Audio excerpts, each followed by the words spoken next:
अगर आपका लक्ष्य इसकी लय के साथ चलते हुए जीवन का नृत्य करना है, तो आप ऐसा कर सकते हैं। अगर आपके पास पर्याप्त कौशल और अनुग्रह, कृपा भाव होगा, तो आप इसका नेतृत्व भी कर सकते हैं।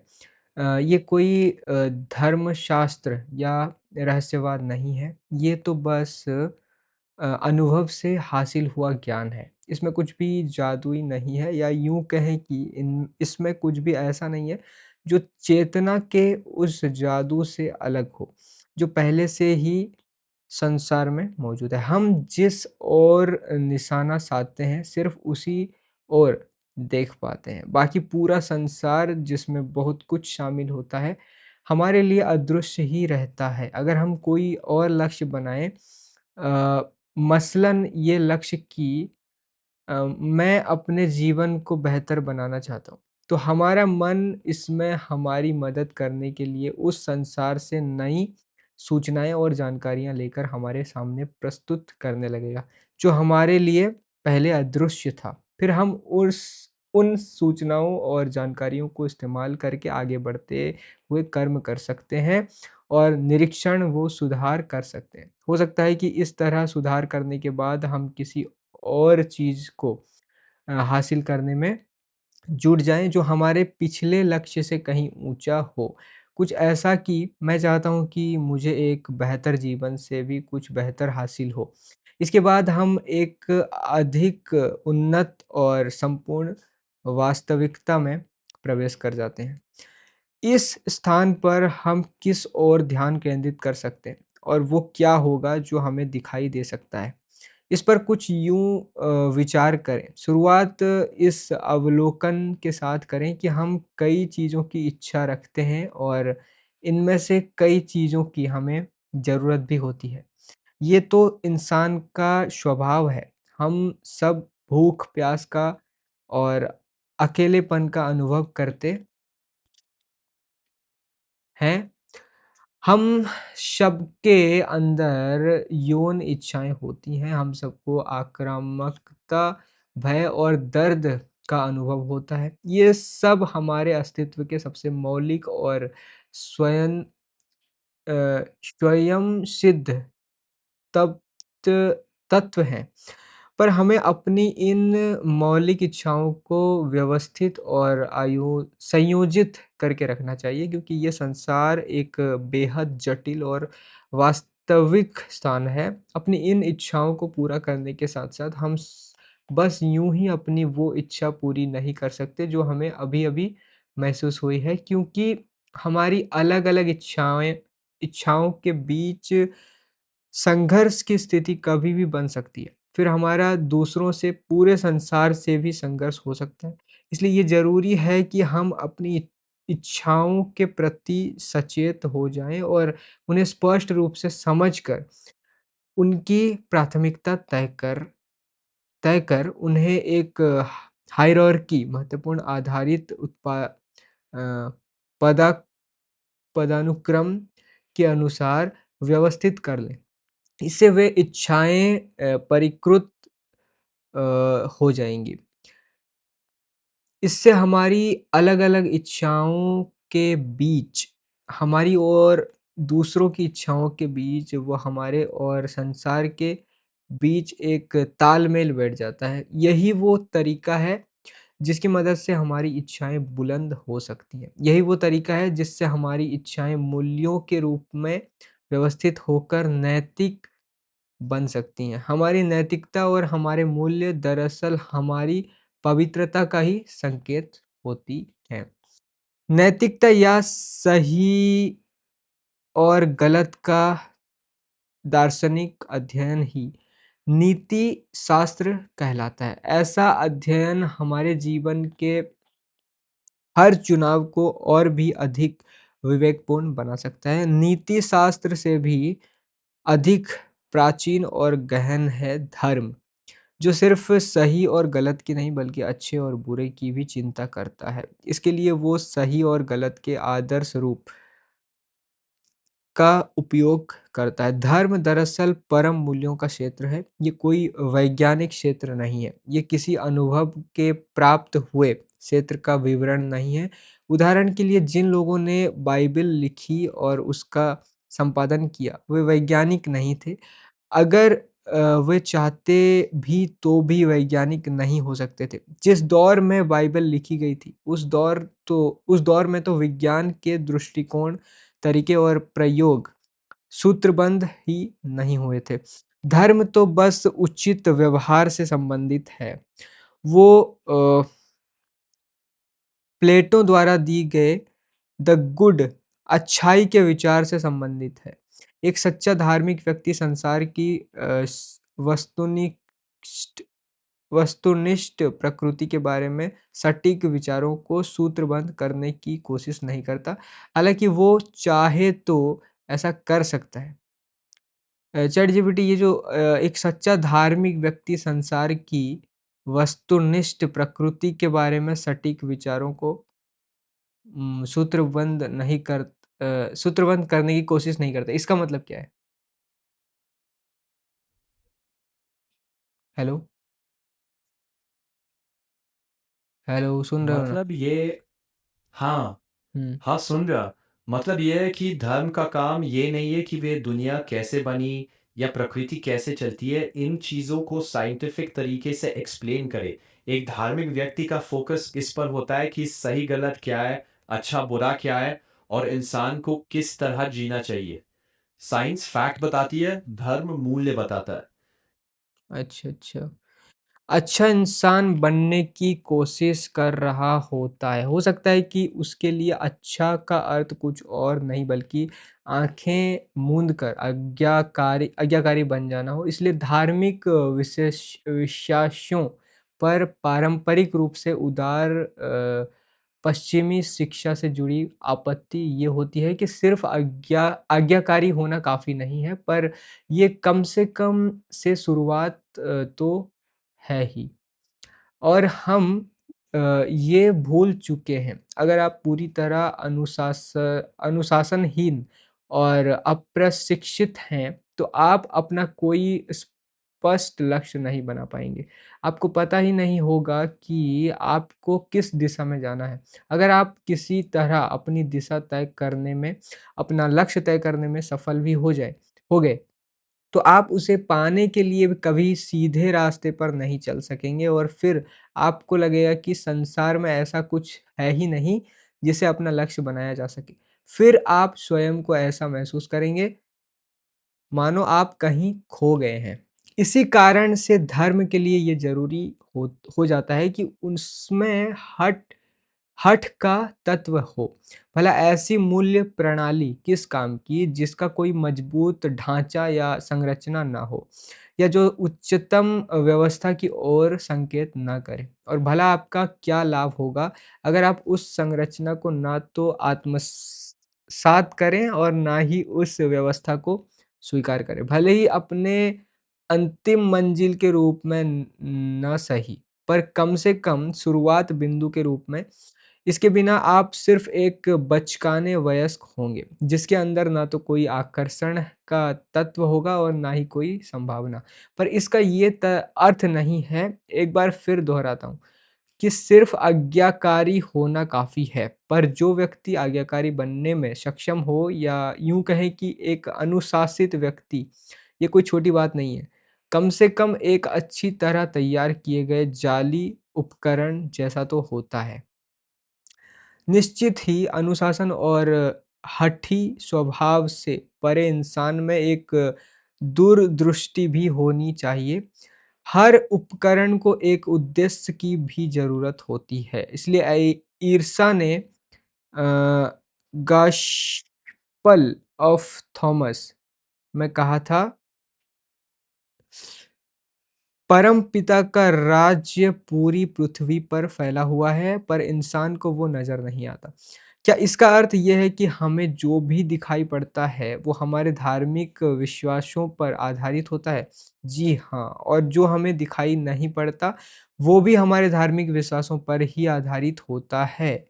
इस पर आपत्ति उठाते हुए आप कह सकते हैं कि आप एक नास्तिक हैं, पर वास्तव में ऐसा नहीं है। आप नास्तिक नहीं हैं, और अगर आप मेरी इस बात को समझना चाहते हैं तो आपको दोस्तोयेव्स्की का उपन्यास क्राइम एंड पनिशमेंट पढ़ना चाहिए, जो इस संसार में लिखा गया सबसे महानतम उपन्यास है। इसका मुख्य किरदार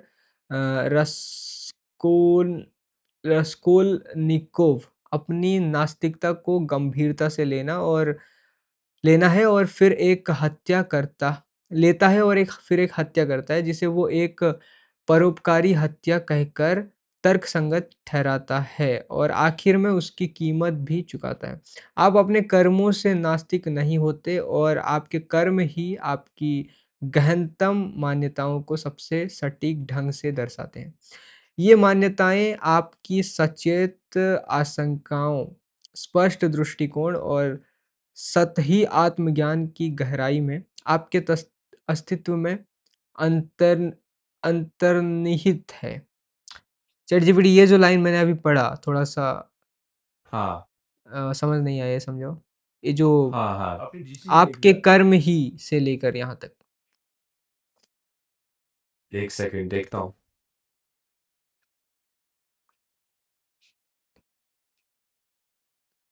इसका सिंपल मतलब ये है कि तुम सिर्फ ये बोल दो कि मैं नास्तिक हूँ या मैं नहीं मानता, उससे पूरी सच्चाई तय नहीं होती। असल में तुम क्या मानते हो, ये तुम्हारे कामों से दिखता है, शब्दों से नहीं।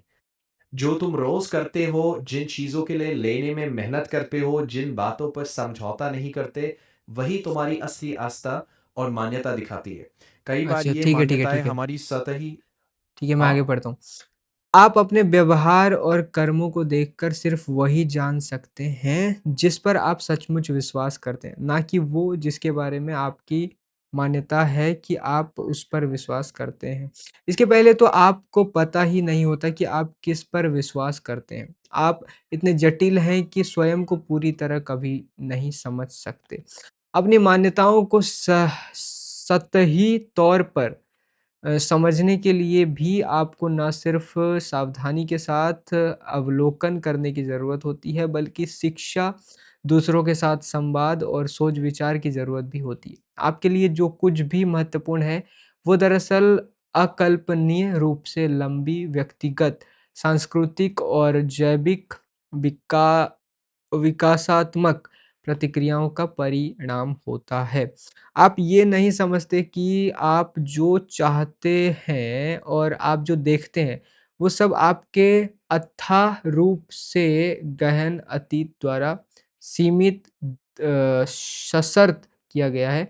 आप इस बात को कतई नहीं समझते कि आप जिन तंत्रिका से न्यूरल सर्किट्स से संसार को देखते हैं, उन्हें ऐसे नैतिक उद्देश्यों ने पीड़ादायक ढंग से आकार दिया है, जिन्हें आपके लाखों साल पुराने पूर्वजों और उनसे पहले धरती पर रहे सारे जीव मानते रहे हैं। आप कुछ नहीं समझते। आप तो ये भी नहीं जानते कि आप अंधेपन का शिकार थे। वास्तव में अब तक हमारे ज्ञान के एक बहुत छोटे से हिस्से को और हमारे कुछ एक विश्वासों को ही दस्तावेज में दर्ज किया जा सका है। हम हज़ारों सालों से अपने कर्मों को देखते आए हैं, उन पर सोच-विचार करते आए हैं और इस सोच-विचार से छन कर आई कहानियाँ कहते आए हैं। हम किस चीज़ पर विश्वास करते हैं, इसी बात को जानने-समझने के हमारे व्यक्तिगत और सामूहिक प्रयासों का हिस्सा ये कहानियाँ हैं। हमारे ज्ञान का एक हिस्सा वैदिक शास्त्रों, बाइबल की कहानियों और ताओ ते चिंग जैसी प्राचीन रचनाओं से हमारी संस्कृति की मूल शिक्षाओं में आया है। आप इसे अच्छा कहें या बुरा, पर बाइबल दरअसल पश्चिमी सभ्यता या पश्चिमी मूल्यों, पश्चिमी नैतिकता और अच्छे व बुरे की पश्चिमी अवधारणाओं का मूलभूत दस्तावेज है। ये उन प्रक्रियाओं का परिणाम है जो मूल रूप से हमारे समझ से परे हैं। बाइबल दरअसल ऐसी कई पुस्तकों के बड़े संग्रह जैसी है, जिन्हें कई लोग ने लिखा और संपादित किया है। ये सचमुच एक अनपेक्षित दस्तावेज़ है। ये एक चुनिंदा तारतम्य के साथ कही गई ऐसी सुसंगत कहानी है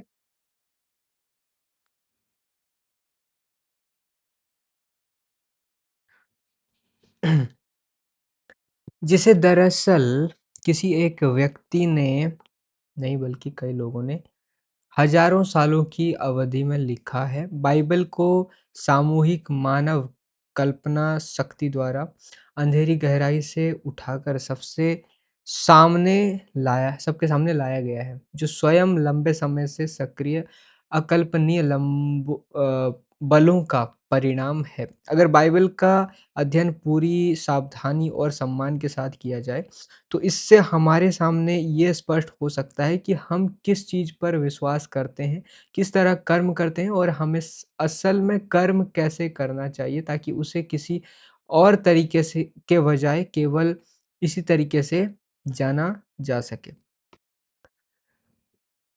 ओल्ड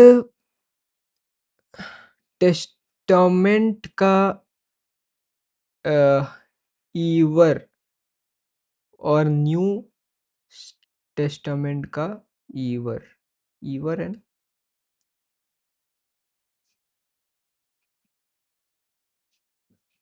एक सेकंड देखता हूँ।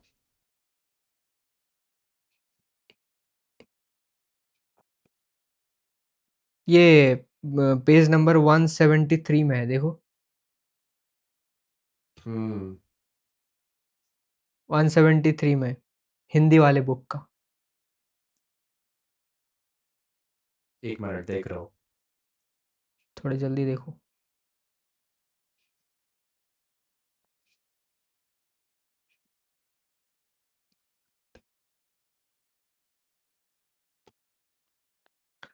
ठीक है, बाद में देखते हैं इसको।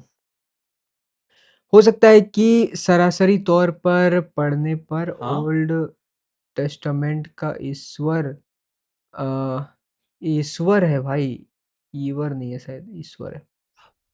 ठीक है। हुँ।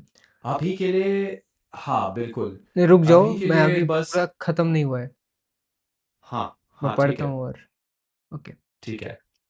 ईश्वर आपको कठोर, आलोचनात्मक, अनपेक्षित और खतरनाक नज़र आए। ये बात इतनी सच है ईसाई धर्म पर टिप्पणी करने वाले ने इसे उससे कहीं ज़्यादा बढ़ा-चढ़ा कर बताया है।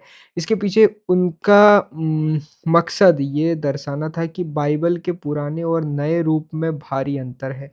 ये साजिश रचने की एक कीमत भी चुकानी पड़ी है। यहाँ कीमत चुकाने का अर्थ किसी एक पहलू तक सीमित नहीं है। आधुनिक हाँ, व्यक्ति से रुको, रुको। मतलब यह है कि बाइबल,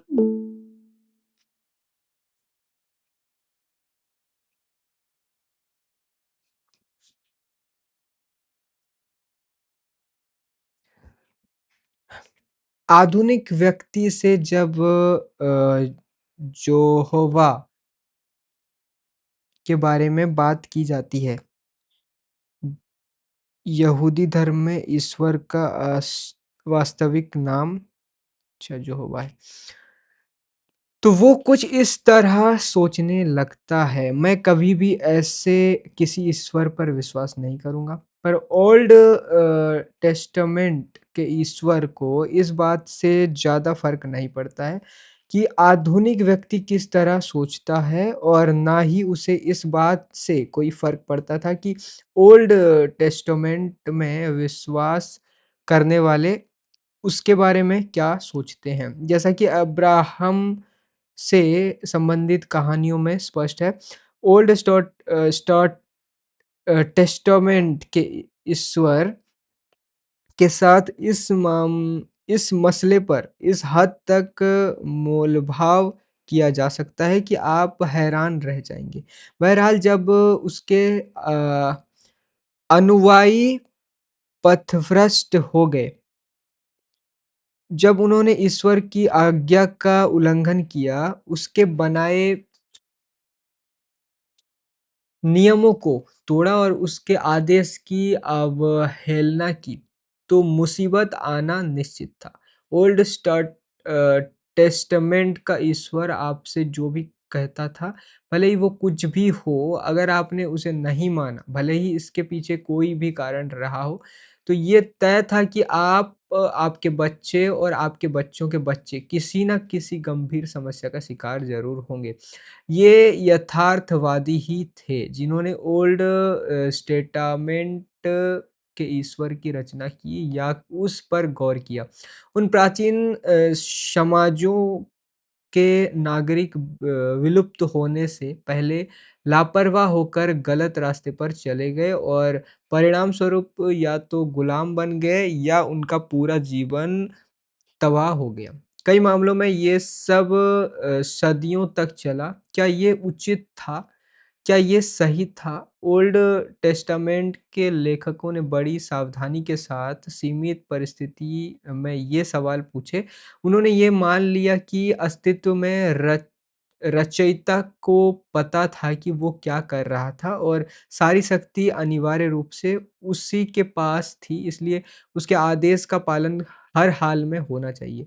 ऐसा नियम था, वो बुद्धिमान था और प्रकृति का एक बल था। क्या एक भूखा शेर कभी उचित-अनुचित के बारे में सोचता है? कैसा बेकार का सवाल है। ओल्ड स्टाटमेंट के अनुयायी इज़राइली लोग और उनके पूर्वज जानते थे कि ईश्वर के सामने कोई हल्की बात नहीं करनी है और उससे सामना होने पर वो कुशल देवता जिस चीज़ को भी अनुमति दे देगा, वो वास्तविकता में प्रकट होकर ही रहेगी। हमारे हालिया अतीत में हिटलर, स्टालिन और माओ ने जो अथाह भयावहता पैदा की थी, उसे देखते हुए लगता है कि हमें भी ठीक वही एहसास होगा, जो इज़राइलियों और उनके पूर्वजों को हुआ था। न्यू टेस्टामेंट के ईश्वर को अक्सर एक अलग ही किरदार के रूप में प्रस्तुत किया जाता है। चैटजीपीटी जो न्यू टेस्टामेंट और ओल्ड टेस्टामेंट इसका मतलब क्या है?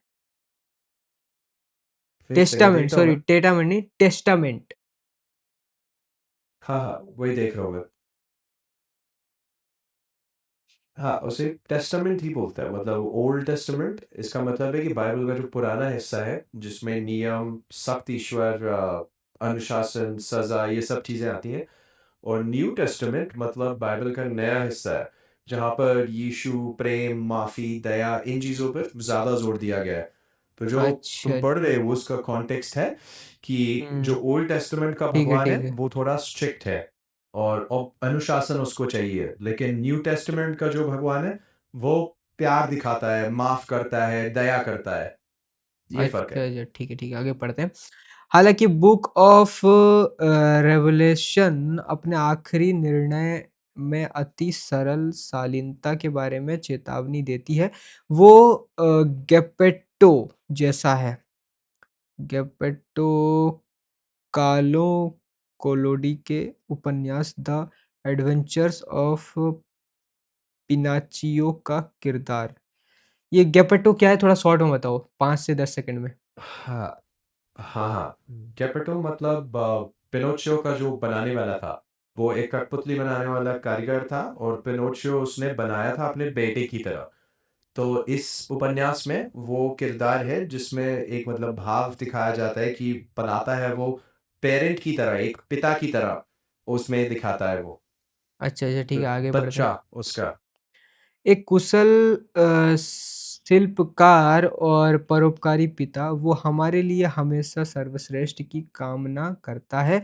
वो सर्वप्रिय है और हर किसी को माफ़ कर देता है। हाँ, अगर आप उसके साथ बुरा बर्ताव करेंगे तो वो निश्चित ही आपको नर्क भेज देगा, पर फिर भी मूल रूप से वो प्रेम का ईश्वर है। ये अधिक आशावादी और स्वागत योग्य तो लगता है, लेकिन कम विश्वसनीय भी लगता है। जिस तरह के संसार में हम रहते हैं जो किसी विनाश के शीशाघर से कम नहीं है, वहाँ भला कौन इस तरह की कहानी पर विश्वास करेगा? अ, ऑश्विट्ज़ के कॉन्सन्ट्रेशन कैंपों की भयावहता झेल चुके लोग इस संसार में हमेशा अच्छा करने वाले इस ईश्वर पर कैसे विश्वास करेंगे? यही कारण है कि दार्शनिक नीत्शे शायद ईसाई धर्म पर सवाल उठाने वाले अब तक के सबसे दक्ष आलोचक न्यू स्टेटमेंट के ईश्वर को साहित्य का सबसे वाहियात अपराध मानते थे।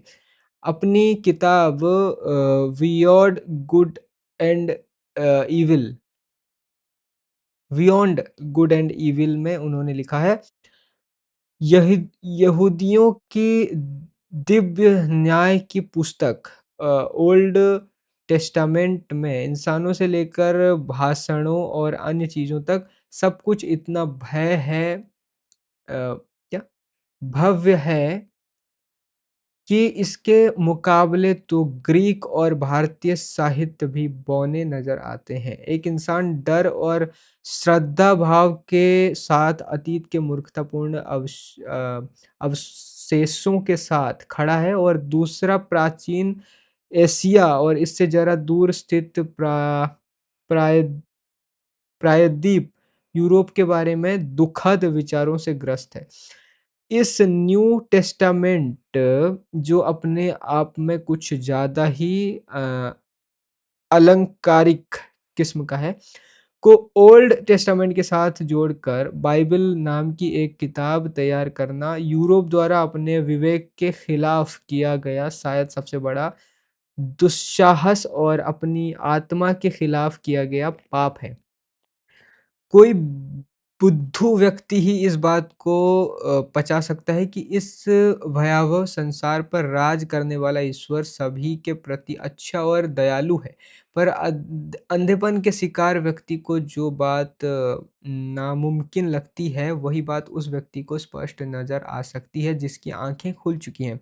चलिए अब उस स्थिति में वापस लौटते हैं जहाँ आपका लक्ष्य किसी दृश्य कारण से किसी दृश्य श शुद्र शुद्र या पता नहीं क्या है, के कारण से तय होता हो। जैसे अपने बॉस के प्रति आपकी ईर्ष्या, जिसका उल्लेख पहले भी किया गया था। इस ईर्ष्या के कारण ही आपका अपना संसार कड़वाहट, द्वेष और निराशा से भरा हुआ है। कल्पना कीजिए कि आप इन चीज़ों पर गौर कर लेते हैं, फिर इस पर चिंतन करते हैं और अपनी नाखुशी पर पुनर्निर पुनर्विचार करते हैं। बाद में आप इसके प्रति अपनी ज़िम्मेदारी स्वीकार करने का निर्णय लेते हैं और ये मानने का साहस भी करते हैं कि इन सब चीज़ों पर कुछ हद तक आपका नियंत्रण है। आप पल भर के लिए आँखें खोल कर देखते हैं, आप कुछ बेहतर माँगते हैं, आप अपनी क्षुद्रता का बलिदान दे देते हैं। अपनी ईर्ष्या का पश्चाताप करते हैं और अपने मन को पूरी तरह खोल देते हैं। आप अंधेरे को कोसने के बजाय प्रकाश की एक किरण को अंदर आने का मौका देते हैं। आप एक बेहतर ऑफ़िस के बजाय एक बेहतर जीवन को अपना लक्ष्य बनाने का निर्णय लेते हैं। पर आप यहीं नहीं रुकते। अगर आपको एहसास तो होता है कि एक बेहतर जीवन को अपना लक्ष्य बनाने के बदले आपको किसी और का जीवन बर्बाद करना पड़ रहा है, तो ऐसा करना आपकी गलती है। इसलिए अब आप रचनात्मक ढंग से काम करना शुरू कर देते हैं। आप एक ज़्यादा मुश्किल खेल खेलने का निर्णय लेते हैं। आप तय करते हैं कि आपको एक ऐसा बेहतर जीवन चाहिए, जो आपके परिवार का जीवन भी बेहतर बना सके या आपके दोस्तों का जीवन बेहतर बना सके। या आपके परिवार और आपके दोस्तों के अलावा उनके चारों ओर मौजूद अजनबियों का जीवन भी बेहतर बना सके और आपके दुश्मनों का क्या? क्या आप अपनी इस सूची में उन्हें भी शामिल करना चाहते हैं? आपको कोई अंदाज़ा नहीं है कि अगर आपने ऐसा किया तो आप इसे कैसे सँभालेंगे? पर आपने थोड़ा बहुत इतिहास पढ़ा है। आप जानते हैं कि दुश्मनी कैसे ख़त्म की जाती है। इसलिए अब आप कम से कम सैद्धांतिक तौर पर ये कामना करते हैं कि आपके दुश्मनों का भी भला हो। हालाँकि अभी आप किसी भी लिहाज से इस तरह का मनोभाव के मामले में निपुण नहीं हुए हैं और आपकी चलो, ओवर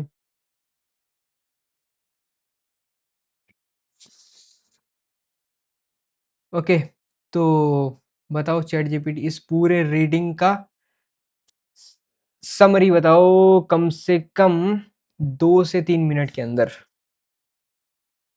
एक सेकंड देखता हूँ। हुँ, इस पूरे रीडिंग में जो मुख्य बात थी वो यही है कि हम जिस लक्ष्य को चुनते हैं वही हमारी सोच, हमारी नज़र और हमारे कर्मों को शेप करता है। अगर छोटा या कड़वाहट भरा लक्ष्य रखेंगे तो हमारी दुनिया भी वैसी ही बन जाती है, कड़वाहट, द्वेष, निराशा से भरी हुई। लेकिन अगर हम अपना लक्ष्य ऊंचा कर लें तो नई संभावनाएं दिखाई देने लगती हैं। यह धर्म, नैतिकता और बाइबल के उदाहरणों से ये दिखाया गया है कि इंसान सिर्फ शब्दों से नहीं, अपने कर्मों से ये बताता है कि वो सच में क्या मानता है।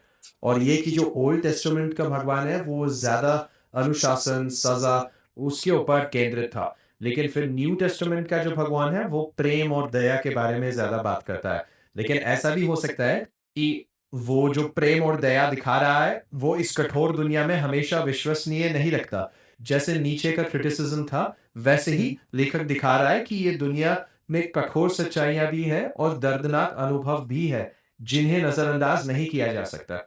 आखिर में बात फिर वही आती है कि अपने छोटे सेल्फिश विचारों से ऊपर उठकर एक बड़ा और सच्चा लक्ष्य चुनना ही हमारी ज़िंदगी बदल सकता है। बट वहाँ तक तो बात अभी पहुँची नहीं है। अभी तो ये चैप्टर अभी बाकी है काफ़ी। शायद आगे वही बातें होंगी, है ना?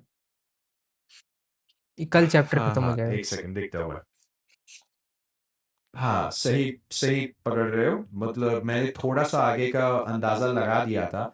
अभी तक लेखक सिर्फ़ इतना सेट कर रहा है कि ओल्ड टेस्टामेंट का जो भगवान है, वो थोड़ा कठोर है हुँ। और न्यू टेस्टामेंट का प्रेम और दया वाला दिखाया गया है। लेकिन लेखक इस पर सवाल खड़ा कर रहा है कि क्या इतनी कठोर दुनिया में सिर्फ़ दयालु ईश्वर की बात कितनी विश्वसनीय है? और फिर वो वापस आ रहा है एक निजी अनुभव पर, जैसे बॉस से जलन होना, नाखुशी और अपनी ज़िम्मेदारी लेना।